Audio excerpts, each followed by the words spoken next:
Hi, my name is Kristin, and I'm a software developer at HashiCorp. I work on Terraform. I am here to talk to you about Terraform 0.12. Now, I'm sorry to say that text files and CLI tools, not actually all that scenic. I'm going to do my best.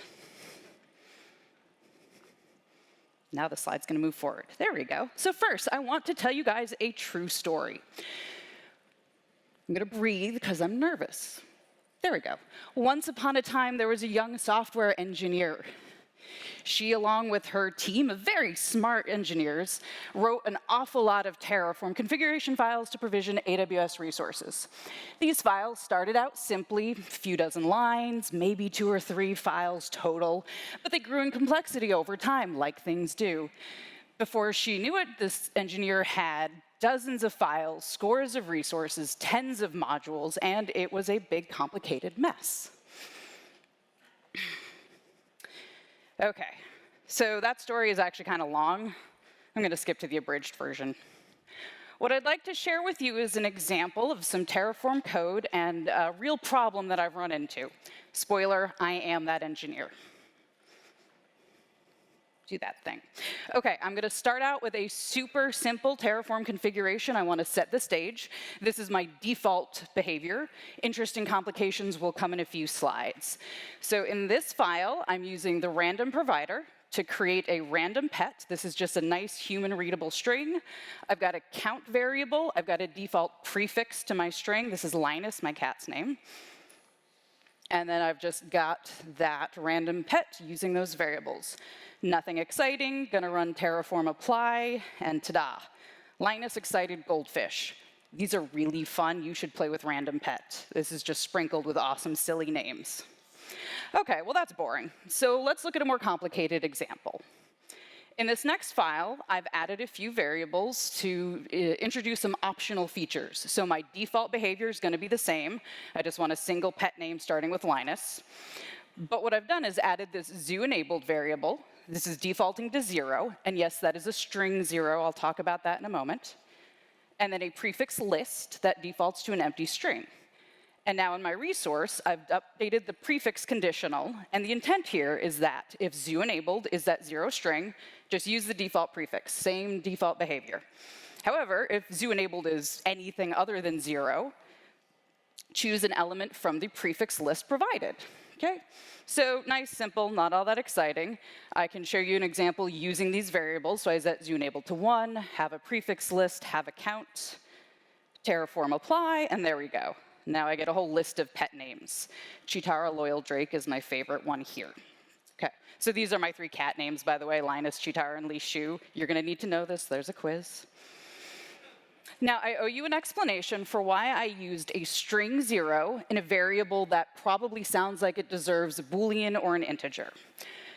In this example configuration, if I were to use a Boolean or an int and say my zoo-enabled is true or false, things would work exactly the way I expect. This is awesome.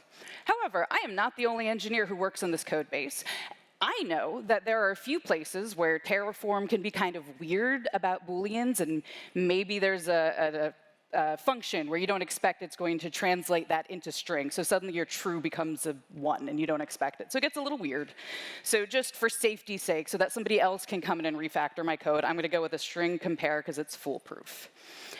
Now I'd like to go back to my default behavior. I'm going to remove Terraform TFRs. I should be able to run Terraform apply again and just get my single random pet name.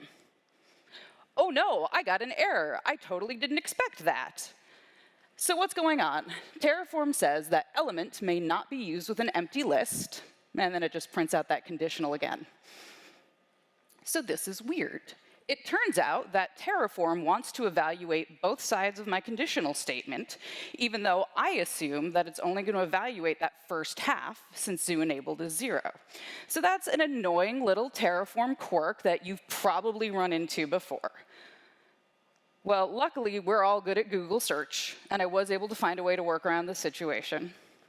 So let's take a look at my prefix conditional again, which at this point is pretty much impossible to read, and I'm the one who wrote it. So we're going to zoom in on this a little bit. And what I've had to do is add this concat function, where I'm concatenating my prefix list, which is an empty list, with another list, which is an empty list that has a single empty string in it. And now Terraform can evaluate both halves of the conditional. And just to prove it, I can run Terraform again, get my default behavior back. Linus driving giraffe. That's not the best one I've seen. OK, that's weird, and that's ugly. So I'm going to let you all take a moment to meet Linus, my default prefix. See if I can have a sip of water without dumping this on the microphone.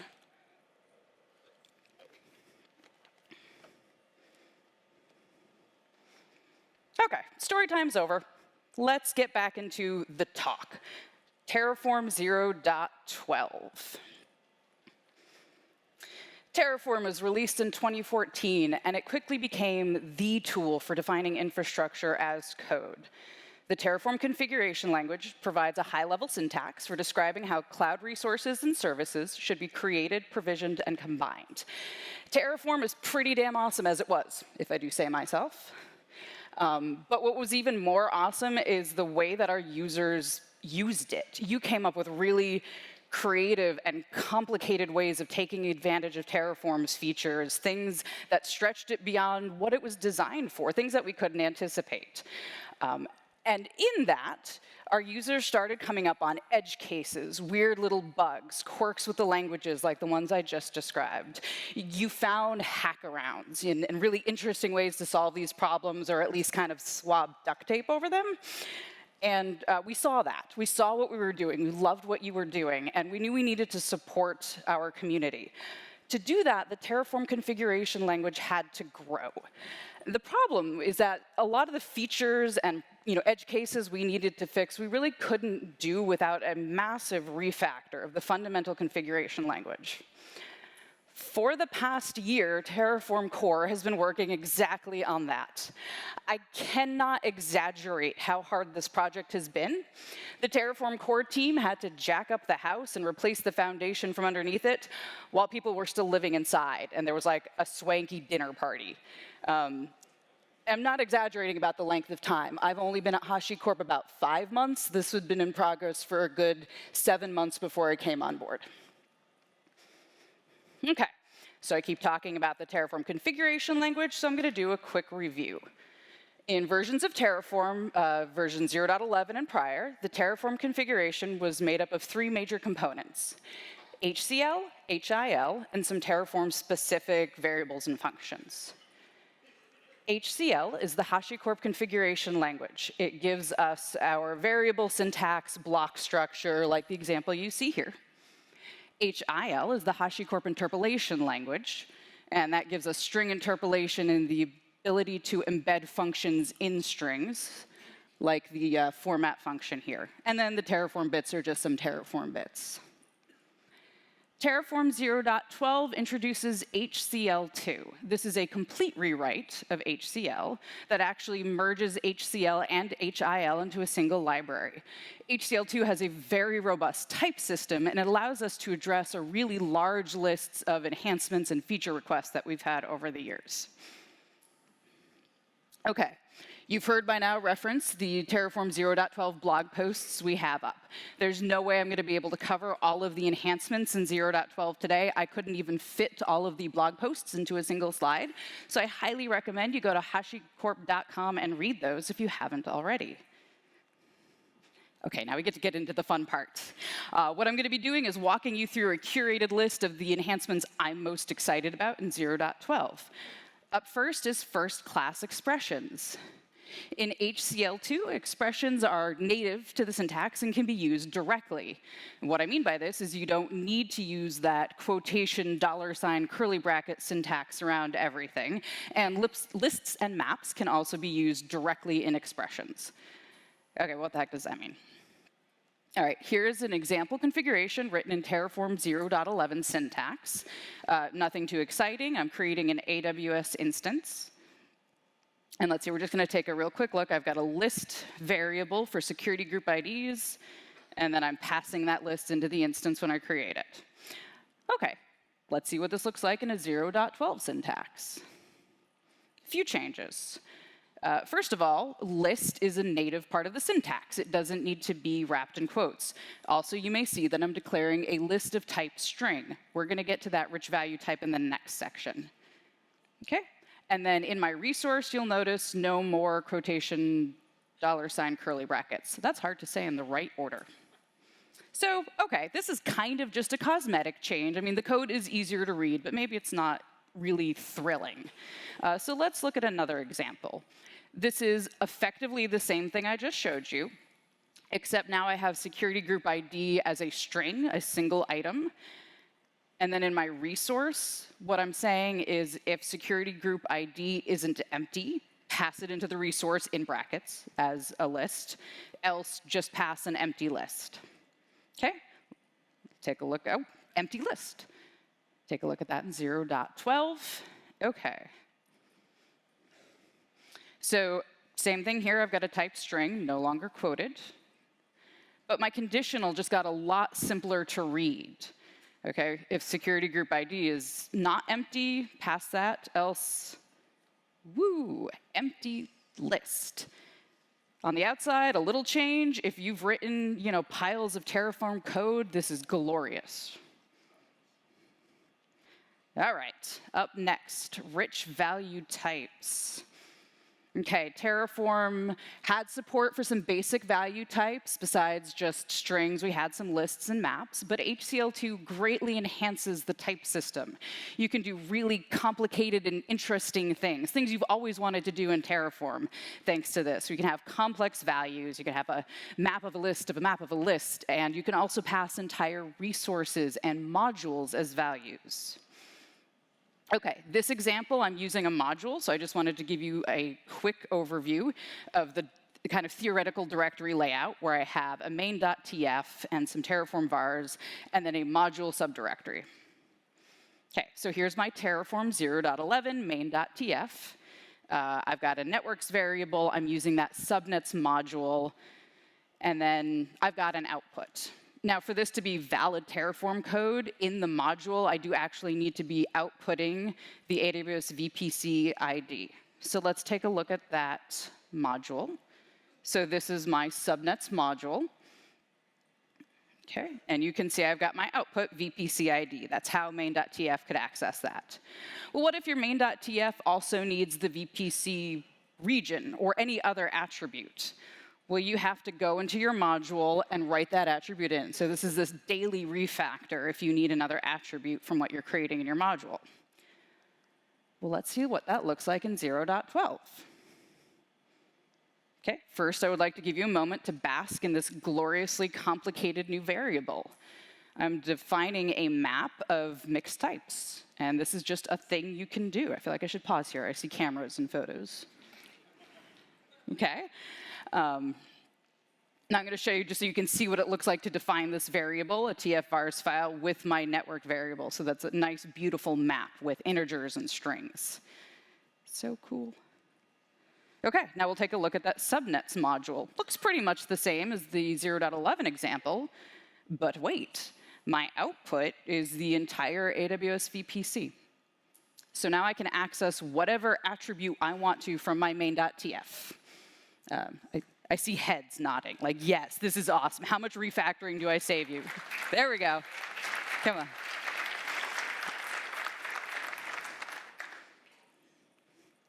That was what I was looking for. OK, well, I was going to share my secret disproportionate excitement for improved error messages, but then I was at the keynote yesterday, and y'all clapped about improved error messages. So I guess I know how excited we all are. OK, this is a Terraform 0.11 error message. My main.tf could be thousands of lines long, and maybe my editor's kind of crappy. I don't know what closing brace I'm missing. This is not helpful. OK, here's a Terraform 0.12 error message.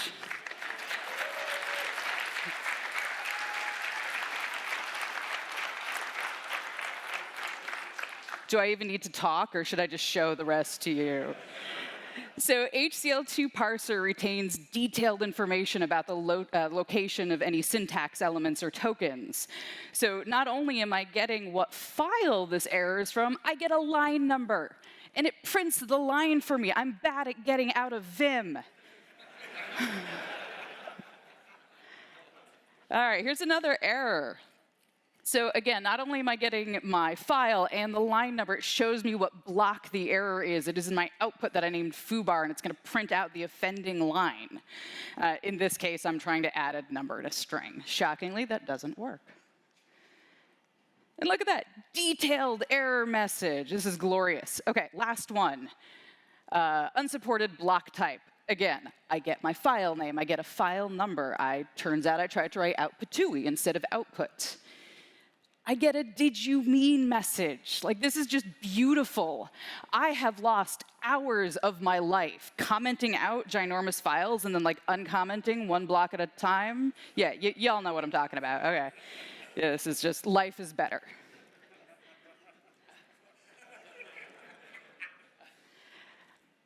Y'all want loops. And the problem of iteration is a hard one to solve.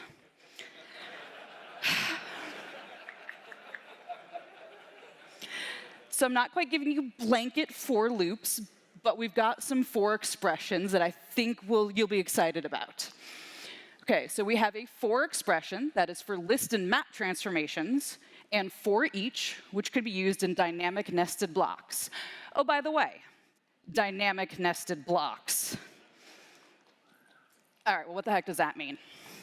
OK, here's just a basic Terraform 0.11 kind of ugly output that's taking some attributes out of an AW instance, maybe a list of instances, and kind of making it a pretty output. So let's look at that in 0.12. I have this for instance in blah, blah, blah, blah, blah. So it's taking my list, transforming it into a map. This is pretty cool. Yay, it's a map. Good job. OK, so that's maybe the less exciting of the things I have to show you today. If you've ever tagged an auto-scaling group in AWS, you'll know it's not like tagging anything else in AWS, because you need to put each tag in individually, one at a time, tag after tag. If you're tagging resources, you don't have one or two tags. You've got a dozen. All right, it takes forever. If only there was a better way.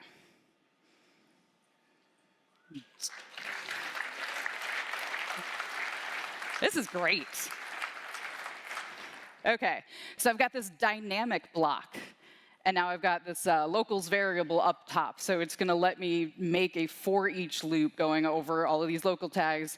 So any dynamic nested block, we now have for expressions for. If this doesn't make every bit of your code easier to read and reason about and refactor when necessary, I will eat a sock. I don't know where that came from. And I hope that my level of excitement over error messages and nested blocks will prove to you that I have actually spent the last several years writing Terraform code. I've been there. All right, I've been that user doing disgusting, gnarly things to make Terraform do what I want. And it's amazing to see how widely HashiCorp embraced us, the users, so that we could do these things. Oh, good. I get a water break. This is Li Shu. She is the sweet, pretty, lovely one. And I just want you to remember that, because there's one yet to come.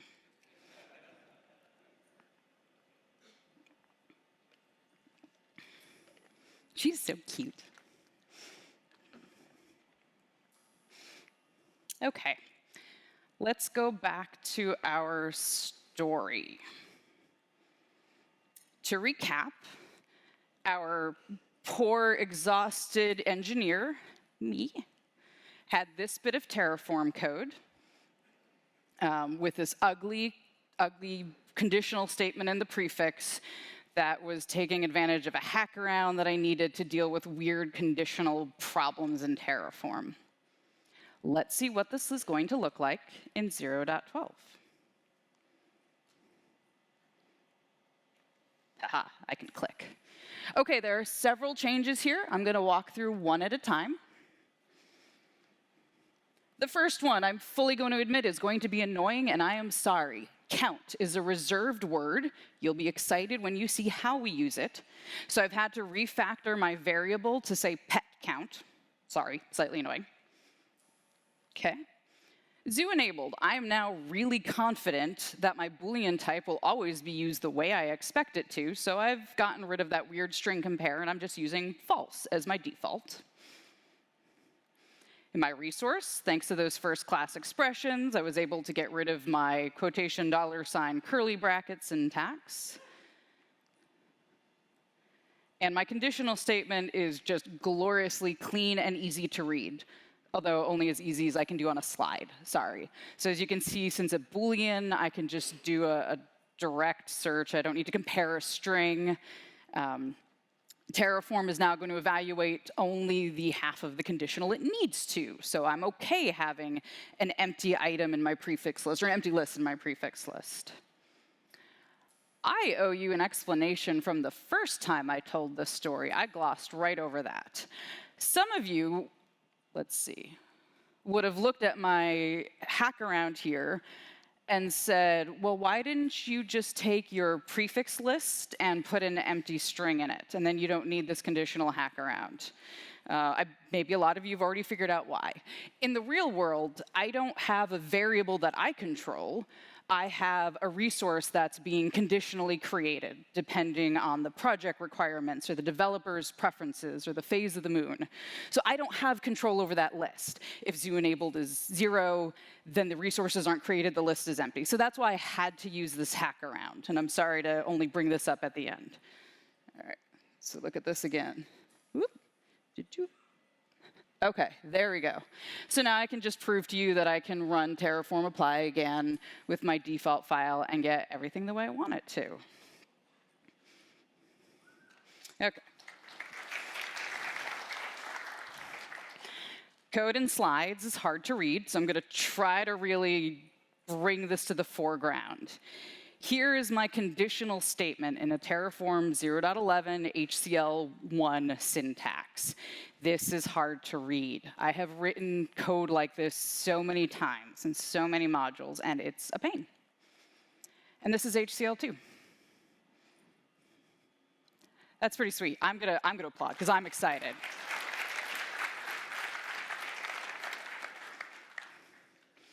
OK, so what's the moral of the story here?